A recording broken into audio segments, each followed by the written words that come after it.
गुजरात के वडोदरा में हर साल की तरह इस साल भी प्रज्ञाचक्षुजनों के लिए द्वारका सोमनाथ यात्रा का आयोजन किया गया। वडोदरा के वार्ड नंबर 13 के कॉरपोरेटर ज्योति पटेल और उनके पति नितिन पटेल द्वारा हर साल श्रावण मास में दिव्यांगजनों और विशेष रूप से प्रज्ञाचक्षुजनों के लिए धार्मिक यात्रा का आयोजन किया जाता है। इस वर्ष भी ये परंपरा निभाते हुए द्वारका और सोमनाथ की यात्रा आयोजित की गई है।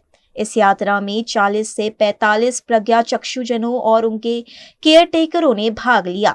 वडोदरा से सभी श्रद्धालु भक्त द्वारका सोमनाथ के लिए रवाना हुए।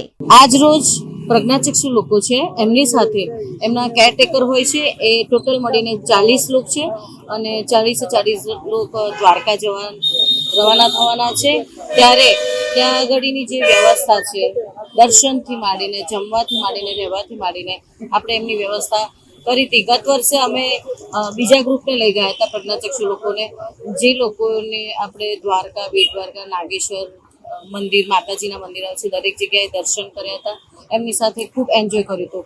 આ વર્ષે સમયનો થોડો અભાવ હોવાથી અમે સાથે નથી જઈ શક્યા, પણ વ્યવસ્થા બધી જ એમની અમે કરી આપી છે। આપણે બધા જ શ્રાવણ મહિનામાં ભક્તિભાવથી નાની મોટી યાત્રા કરતા હોઈએ છીએ। ત્યારે ગયા વર્ષે મારે ને મારા પત્નીને એટલે કે કાઉન્સિલર જ્યોતિબેન પટેલ અને મને એક વિચાર આવ્યો કે આ પ્રજ્ઞાચક્ષુ હોય એ લોકો તો ભગવાનને જોઈ બી નહીં શકતા, પણ મનની આંખોથી એમને દર્શન કરવા એમની ઈચ્છા એમને દર્શાવી। તો ગયા વર્ષે મેં એક ગ્રુપ જે સલીમભાઈ વોરાણું હતું એમને મેં દ્વારકાના એના દર્શન કર્યા, અમે જાતે ગયા હતા। ચાલુ વર્ષે બી બીજું કેશવભાઈ ગીરીનું ગ્રુપ છે ગોત્રી પાસે, એ લોકોના 40 જણ એસ્કોર્ટ સાથે એટલે કે કેરટેકર સાથે 40 જણને આજે જવું હતું, એટલે એમને મને રજૂઆત કરી। મેં કીધું મારે તમને લઈ જ જવા છે, પણ અમારી વ્યસ્તતાના લીધે અમે નહીં આવી શકીએ, પણ તમારો બધો બંદોબસ્ત અમે કરી આપીએ છીએ। તો એ લોકો 40 જણને આજે અત્યારે નીકળશે, કાલે દ્વારકા પહોંચશે અને એમનું તો સોમનાથ સાથે છે। સોમનાથ અને દ્વારકામાં મેં જાતે બધો બંદોબસ્ત કર્યો છે કે વગર લાઈને બિલકુલ ભગવાનની આગળ જઈને દર્શન કરી શકે એવી મેં રજૂઆત કરીને કન્ફર્મેશન લીધું છે। ત્યાં આગળ બધે રહેવાનું ને જમવાનું એમને ફ્રી મળે એવી વ્યવસ્થા કરી છે। અહીંથી મારા તરફથી એમને 3 ટાઈમનો નાસ્તો અને અત્યારનું જમવાનું પ્લસ પાણીની બોટલો, અને એમને જે ગાડી ડોનર તરફથી આવી છે, કોઈ ડોનર તરફથી એમાં ડીઝલના પૈસા બી મેં મારી જાતે સેવામાં આપ્યા છે।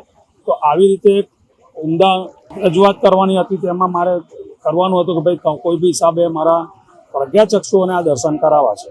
ગયા વખતે દર્શન મેં ભગવાનની 6 ફૂટ દૂરથી બધા દર્શન કર્યા હતા, પણ મનથી આંખોથી મેં એમને કીધું કે આ સામે દ્વારકાધીશ તમારી સામે છે, તો કે જય દ્વારકાધીશ, એટલે મનથી આંખોથી એમને દર્શન કરાવ્યા હતા। એ જ રીતે આ લોકોને પણ આ વખતે બીજા પ્રજ્ઞાચક્ષુનું ગ્રુપ છે ગોતીનું, એમને હું અત્યારે દર્શન કરાવવા જઈ રહ્યો છું અને બહુ જ આનંદ અનુભવું છું કે આવા લોકોની બને એટલી મારામાં તાકાત હોય એટલી હું સેવા કરતો રહીશ।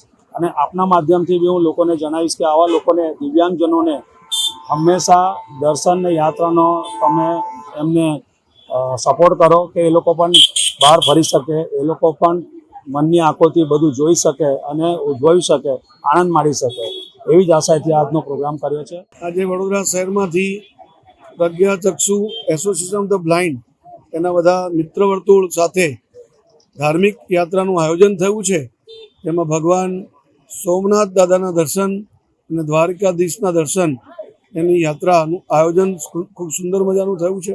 આ ભગવાનના દર્શન કરવાનો એક જીવનમાં એક અનેરો ઉલ્લાસ અને આનંદ હોય છે। ભગવાને જે પણ સ્થિતિ આપી હોય પણ એમના મનચક્ષુથી આ આનંદ એમને પ્રાપ્ત થાય એવું આપણે ભગવાનને પ્રાર્થના કરીએ છીએ।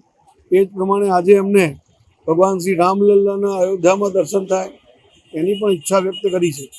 તો એમની ઈચ્છા પણ ભગવાન પૂર્ણ કરે અને અમારા કાર્યકર્તાઓ એમને સહયોગ કરે, જેથી કરીને એમને ભગવાન રામલલ્લાના દર્શન થાય, પ્રભુ એમનું જીવન આગળનું સુખમય આપે અને આ ધાર્મિક યાત્રા સુખ સંપન્નથી પૂર્ણ થાય એવી આપણે ભગવાનને પ્રાર્થના કરીએ છીએ।